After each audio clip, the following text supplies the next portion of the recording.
get it all blended. This could probably be done with a mixer, but I've never done this with any kind of mechanical mixer at all. I think it's part of the secret is that it's all done by hand. You know, as in the olden days when everything was done by hand, especially at Passover, because you couldn't use your regular mixers and stuff. I think my mother had separate beaters and bowls for her mix master for Passover. Because my mother used to make a really great sponge cake for Passover, which my brother still remembers with great pleasure, but it was a really excellent sponge cake because it was made with not too much matzo meal and lots of egg whites beaten up.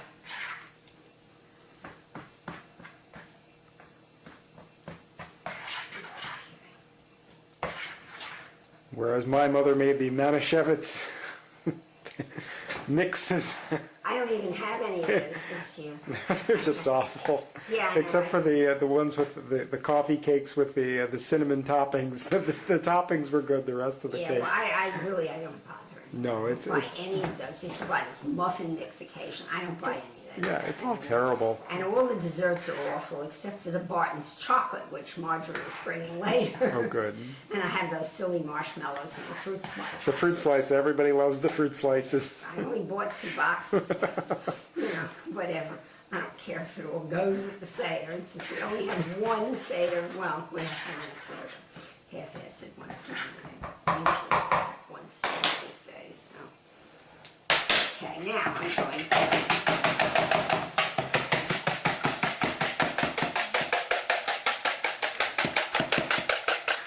You need really good wrists for this, which I don't have anymore.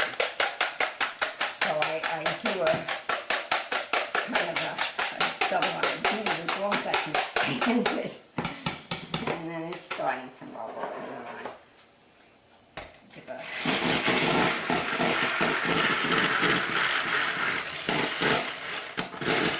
And my steel bowls are probably better for this.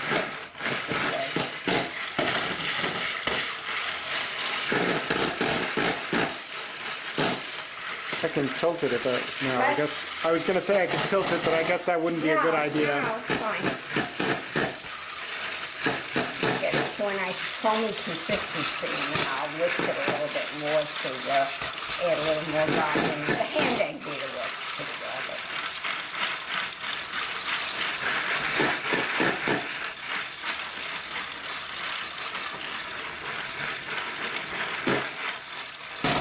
But the year I did this recipe for the first time was funny because it was Dad's family that came to the first Seder that I did this for.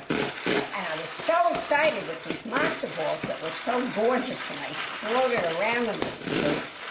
And I couldn't get over it. And I kept exclaiming over my wonderful matzo balls, and they all sat there like, so what? Yes, it's just how my family doesn't really care about those things, which was true.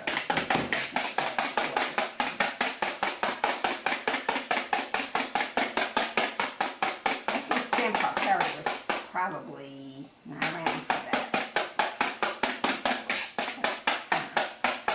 Certainly, Arthur and Judy were kind friends. Grandma Steve was never impressed by anything. Except she thought I picked good melons. Oh, she liked my salmon too. Deep poached salmon. By and large, I once heard she complimented you on your brisket the same way by cooking it a long time. It wasn't the same recipe. So I had her recipe, which I never really. Well, I did. I guess I couldn't follow her recipe. But I do. I cook it for a long time. I did. But she was complimenting herself at the same time. She was complimenting you. That was her way of doing things, yes. She couldn't give a whole total compliment without giving herself a pat on the back. Her very existence, which, you know, is a trademark.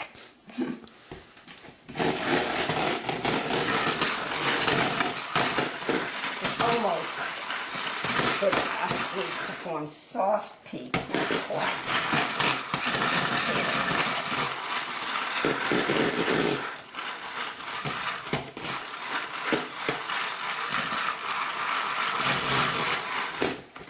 The real maidens tell you when you're separating eggs, if you get a little bit of yolk in it, you have to throw it away. But I've never quite believed that when I managed to get it on the phone. I don't see it. Well, then maybe a little seared yolk here. It doesn't seem to affect it as much as the maidens.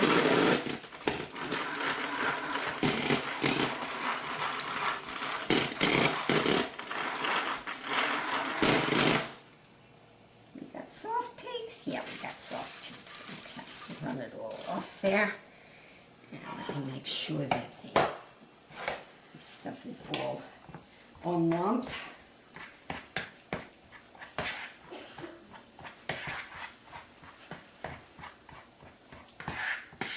Okay, I might add a drop or two of Matzoball to this. I guess it'll be okay. It's a little soft. I'm going to sprinkle just a bit more Matzoball in it because it seems slightly liquidy, which may be from the liquid nature of the fat. And a little more Matzoball. And that's not measured out, it's just poured in, and that you have to judge the consistency of it. If it's too wet, then they fall apart. They don't float. So we're going to refrigerate it, and that helps to solidify it a little bit. Well, I'm sure the longer it sits, the longer the matzah absorbs the liquid. Yeah, and it's been sitting for this couple of minutes absorbing theoretically while I'm whisking. And, I can tell from the look of it that slightly. That's the one thing about following the recipe exactly. Sometimes it's not quite, and you have to judge, but that's long experience will tell you these things.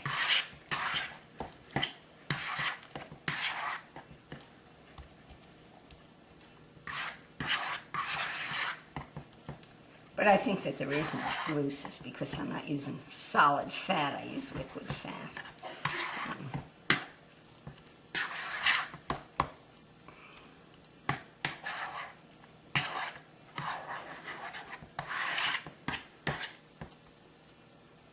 Sometimes even after it's been refrigerated, when I take it out, it looks a little softish. I'll throw in a little bit more Matzoball, but it's better to do it at this point if you catch it. Okay, maybe just a tad more there. How would you describe the way it feels when you're... How should it feel? Oh, it should have a little resistance to it when you mix it. Yeah, there it is. Okay, I could tell from the look of it that it wasn't quite right because there seemed to be a little liquid around the edges. But once it's right, there's some resistance when you mix it. It's like oatmeal. The consistency is sort of that of a good stiff oatmeal.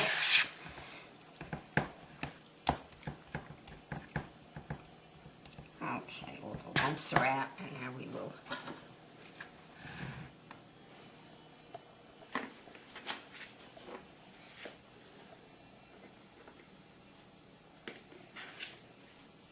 fold the whites in. Just dump the whites on the top. Okay, I'm going to do this with a plastic spatula.